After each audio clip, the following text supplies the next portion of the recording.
I think we are, as a nation, doers. I will do, I will become, I will achieve, I will acquire.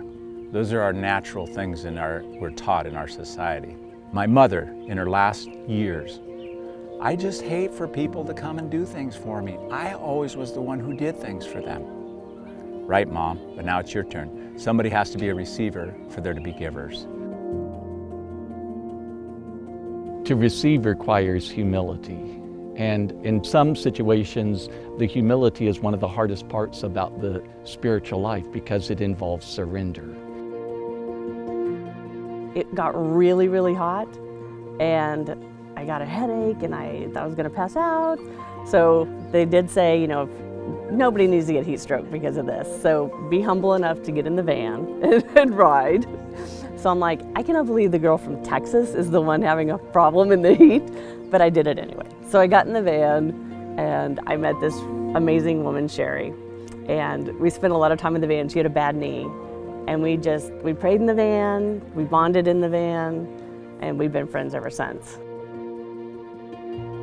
Father Capon and all this craziness and bombs going off and things going on, and he says at the very end of a pretty rough statement of pain and suffering, someone he loves is injured and hurt by the war.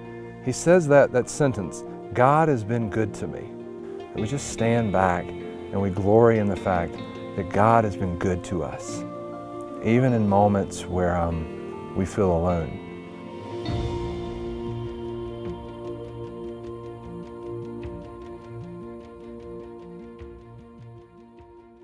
I find it fascinating on Christmas when in fact families open their gifts on Christmas and people receive a gift from a loved one and they open it and they're all excited, saying, "No, it's beautiful, but internally they're thinking, this is the ugliest thing I've ever seen, I will never wear this." And so what happens on December 26th? People return their gifts. Sometimes we do that with the gifts of God. God gives us these gifts, not for our good, but for the sake of sharing them with others. But that requires a surrender. Surrender is a very difficult part of the spiritual life, but the pilgrimage, as we go on this journey, again, knowing what the destination is the kingdom of God, that's when we find out how important humility is to be able to receive the gifts that God gives us.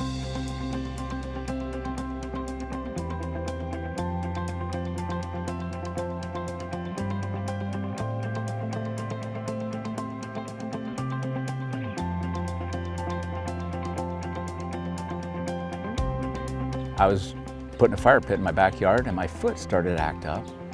And I realized something's really wrong here. Went to the doctor and he said, he thinks it's a fracture, stress fracture. So he put me in a boot.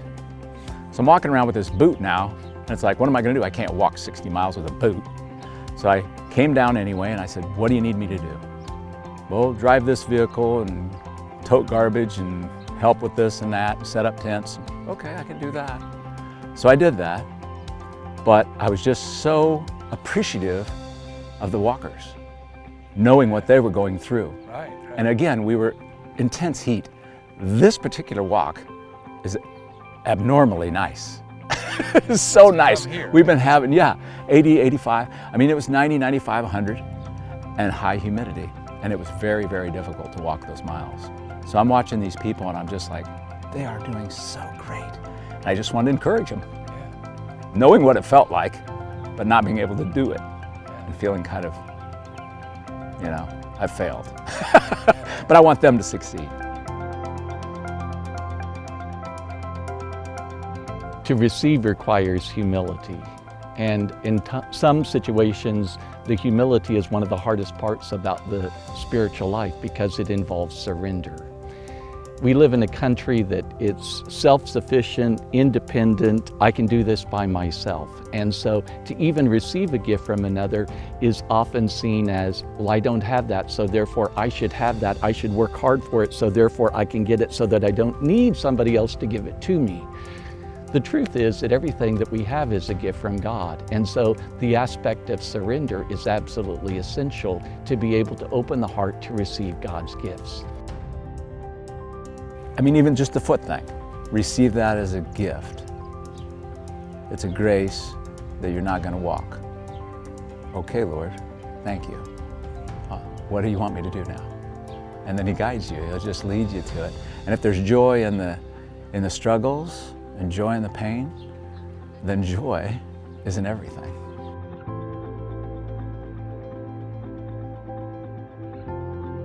God blesses that. You know, when you're loving people, you get love back. Right. So when my mother passed 3 weeks ago today, we received so much of an outpouring of love from people. And that's one of the reasons my wife didn't come this year. She said, I've gotten to do 30 thank yous so far. I'm working on the next 30. So we've got a lot of folks to thank. And I think gratitude enters in very deeply into joy and receiving, you know, to realize how much we're receiving always, every day, all day. I received the gift of getting out of bed this morning. So how do you respond to somebody who says, you know, Dr. J, that's great, but I got a really tough life. It's not, I don't have all that much to celebrate. What do you say back to that? What's your response? Talk to me. I want to hear about it. They need somebody to listen. They need someone to receive their pain and share it with them. And if they will, I'll listen to them, and all I can do then is love them. I can't fix their problems, but I can love them and show them the blessings in their lives. And it's fun, you know, because people respond to love. They do.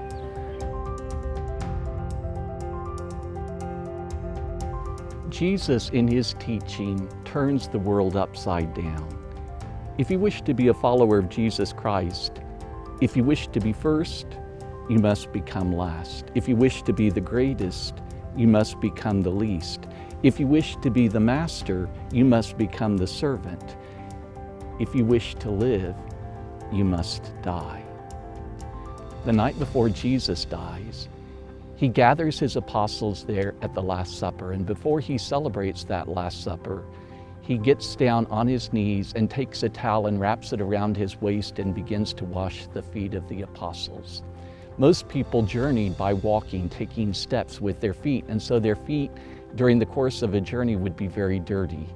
It was also the culture of the time that the underside of the foot was considered to be parts of the body that were the least honorable.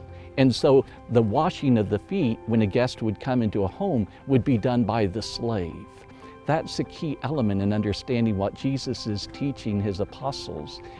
In Paul's letter to the Philippians, St. Paul says, Jesus was obedient to his Father, even unto death on a cross. And he took the form of a slave, being born in the likeness of men. We become slaves to ourselves when we fail to surrender to God's will. And Jesus was always obedient to the Father's will, even to death on the cross. And thus he began to wash the feet of the apostles. And Peter, God bless Peter, but he's resistant to that because he didn't understand. And it wasn't until later on when he fully understood. And Jesus says, unless you allow me to wash your feet, then you will not understand what I am asking you to do. And Jesus is saying that to each of us as well. The humility to allow someone else to wash your feet. I find it fascinating, I think many priests would probably agree with this, that on Holy Thursday at the Mass of the Lord's Supper, it is part of the liturgy that we invite parishioners to have their feet washed. But we have to call 30 or 40 parishioners because most everyone will say, oh no, Father, I don't want my feet washed. There's something about the humility that's required there.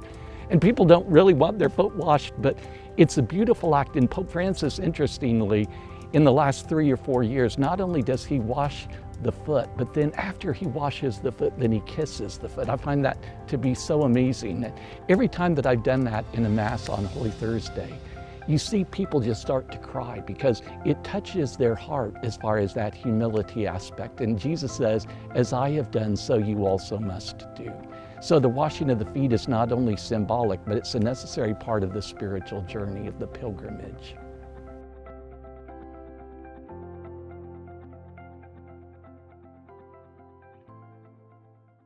When I think about the word receiving, I immediately think about the fact that we as Catholics struggle with this idea.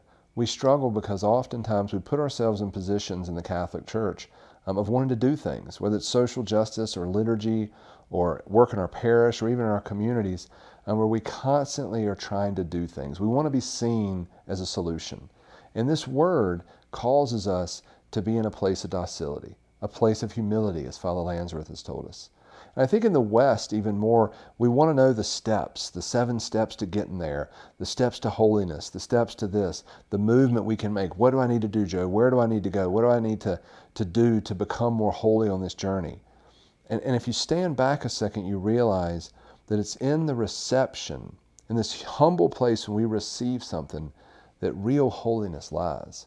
So this week, I'm going to ask you to keep your journey outside. Keep walking, taking this walk, and really trying to remain in a place where you're detached, where you're able to receive what God has for you, and where you're really able to pray about what God wants from you. I'm also going to ask you this week to consider another walk you take each Sunday when you leave your pew and you walk forward to receive Jesus in the Eucharist. After the reception of Jesus, after the reception of the Eucharist, consider taking 5 or 10 minutes and to just be incredibly grateful for what you've received. And ask God for the grace to even further understand what you've received. Because from that place, we will find that the journey it flows from this idea of gratefulness into this place of receiving. And we slowly become not just grateful of the gift of Jesus in the Eucharist, but of the gift of each other, the gift of our families, the gift of our co-workers, the gift of the moments we have in life. And it puts us in a position on the pilgrimage to continue going deeper into the heart of God.